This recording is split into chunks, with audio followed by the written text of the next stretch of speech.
Законот ми дал право да ангажирам советници и согласно трошоците што ги создава според самиот ангажман се определува и на доместокот. Немам намера да бидам истражен орган зошто некој има сметка дома или надвор од земјата, рече премиерот Зоран Заев на обвинувањата од пратеникот Антонио Милошовски на денешната собраниска седница посветена на пратеничките прашања, а во врска со советникот на премиерот за односи со Франција Љупчо Зафировски. Според Милошовски одговорот што го добил од вице-премиерот за европски интеграции Бујар Османи целосно го демантира одговорот на Заев.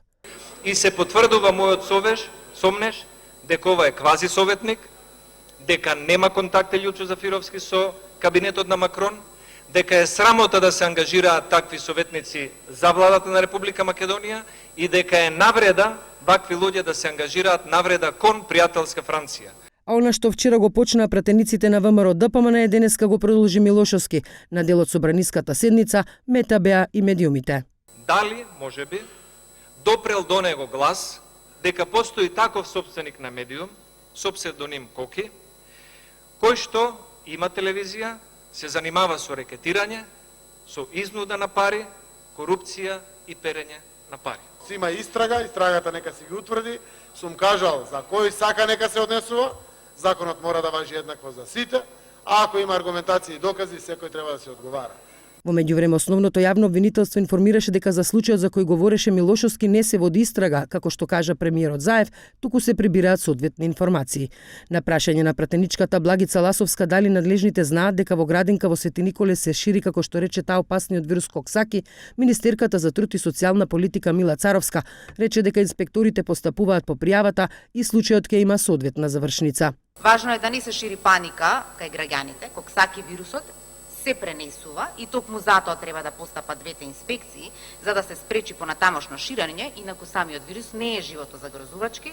Еве јас и од лично искуство можам да кажам дека моето дете го помина вирусот. Еју Палимиот Дуј го праша премиерот за натрешни работи Оливер Спасовски зошто полицијата го вознемирила населението на Скопски Љуботен со употреба на, како што рече тој, прекумерна сила и воени возила во акцијата во вторникот во која беа запленети речиси 14 тони тутун нелегално увезен во земјава. Во зборувањата се можеби имало и тутун, кој што бил транспортиран од соседните земји, но се поставува прашањето каде беа институциите кои што не презеле никаква мерка во однос на ова, каде беа институциите кои што не го спречија ова да се увезува во нашата земја, каде беше царинската управа. Мислам дека многу е лошо кога имате став дека треба да се гони криминал и корупција, а тој став сакате да го злоупотребите сега за некакви други цели.